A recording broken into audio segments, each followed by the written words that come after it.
Tonight on Trump Watch, we're gonna discuss Trump's decisions again and what he, like if he's keeping his promises with he made during the election process and all that stuff. And I'm playing Rampage Knights, but that doesn't matter as much as Trump Watch. And so the first piece of news is that Mike Pence, the vice president to Donald Trump, he ordered the removal of all lobbyists because like there were supposed to be some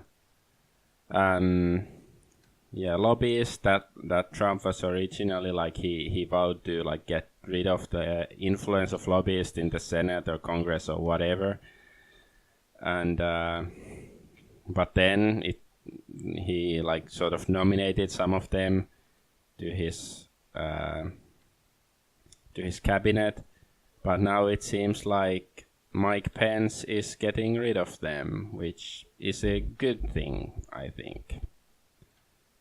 So, good thing that Pence is doing something meaningful, I suppose.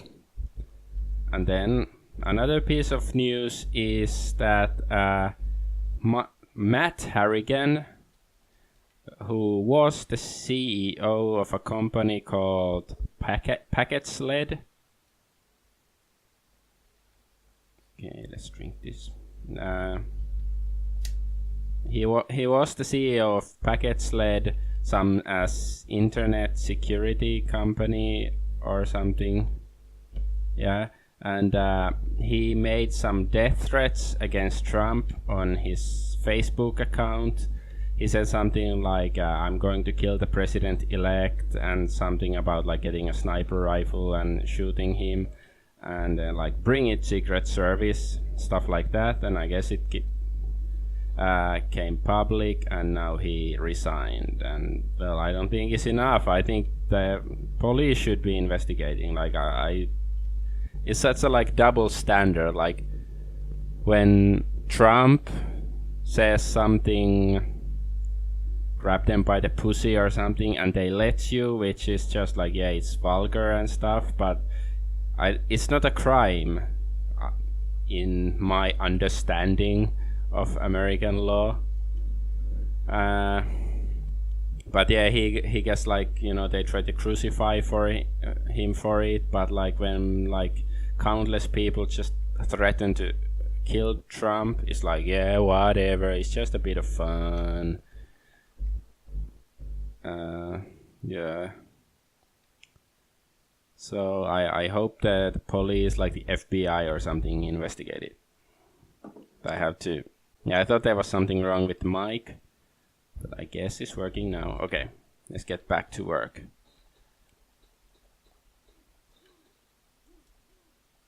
Woohoo! So what's next? Steve Bannon, the CEO of Breitbart. He's been like hired by Trump to be. I forgot what was his actual role, but anyway, he seems to be, yeah, he'll be part of Trump's cabinet or whatever, and I guess it's a good thing. Like, I don't think that Breitbart is really like alternative media. I still think it's like mainstream media, but it's like the on the outskirts of the mainstream, and pretty much anything that has anything to do with mainstream media is completely corrupt, in my opinion. I've thought so for like, you know, at least 10 years, so long before this election process. But yeah, I hope, yeah, he's, I don't know, I hope they do something good with, yeah, Steve Bannon. And I guess there was of course liberals are whiny, I know, he's so racist because, I don't know, everything's racist, of course. Everything's racist, sexist and all that shit, and you have to point it all out.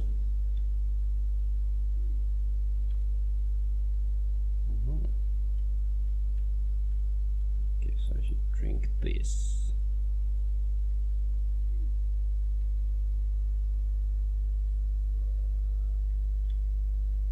And what's the next piece of news?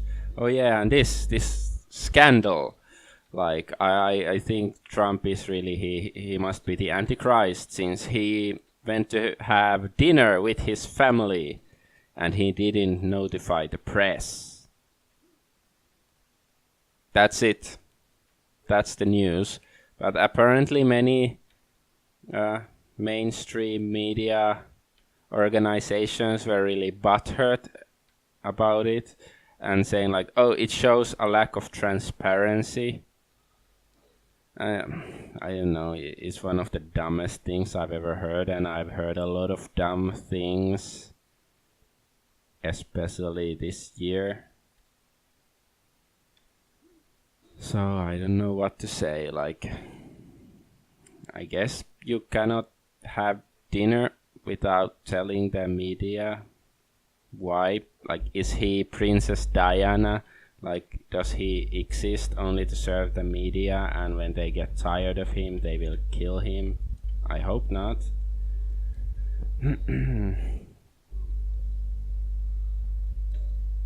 But yeah, like, I don't know, if after this, like, if people haven't learned their lesson how corrupt the mainstream media is, or like they still, like, you know, just take what they say at face value, I don't know, I have no hope for humanity or whoever, like America or whoever believes them, because I don't know, already like 10 years ago I was like, why do people believe in the mainstream media? It's full of bullshit.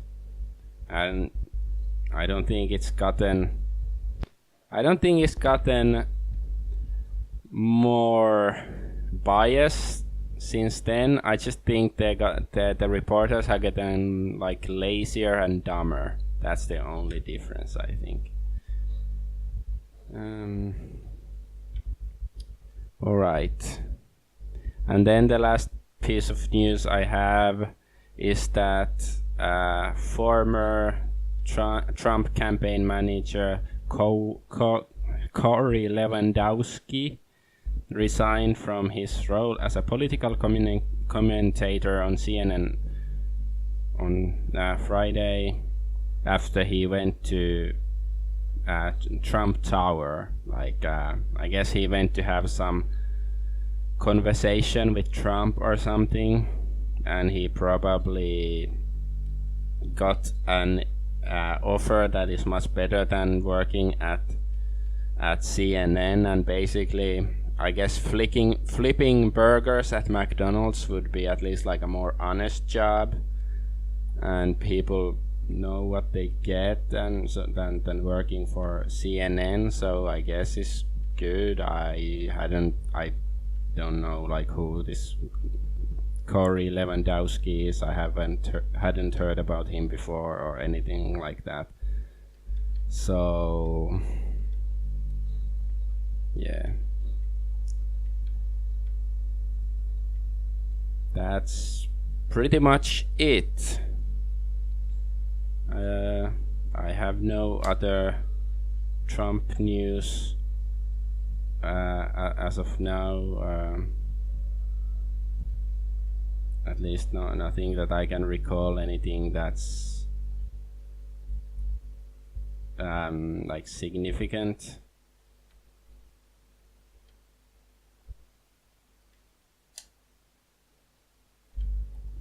So, I guess while I'm laying an egg in this game, and maybe also in real life, I will have to say, this is Trump Watch, Trump Watch!